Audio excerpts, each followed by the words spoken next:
Hello, and welcome to MageQuit Gameplay 101. In this video, we'll be covering the basics of how to play, including spell drafting, spell curving, cooldowns, and controls for online and local games.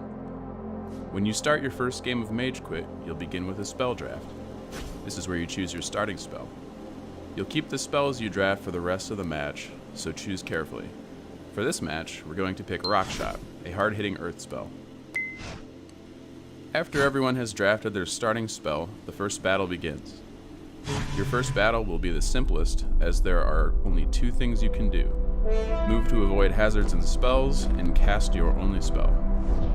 Moving and aiming with the controller is done with a left stick, but for mouse and keyboard controls, which are only available for online play, moving and aiming is done with your mouse, and you can halt your movement by holding spacebar.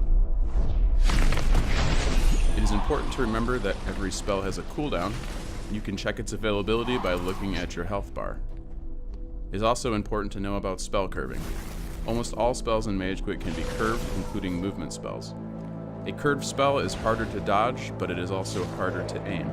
To curve a spell, hold down one of the triggers while casting. Right trigger will curve right, left will curve left, and curving is always relative to the direction your wizard is facing. With mouse and keyboard, you can curve your spells by holding down your left or right mouse button while casting. The round ends when only one wizard or team is remaining, and the kills are tallied up to grow your illustrious beards. The team or wizard with the longest beard after 9 rounds is declared the winner, but between rounds, having the longest beard means you draft your spell last, leaving you with fewer spell choices, especially in a 10-player game. By the time you've drafted your 7th element, you should have noticed something familiar about your cooldown indicators.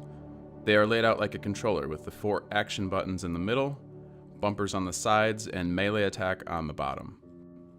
On mouse and keyboard, your layout will be different, but arranged naturally as well.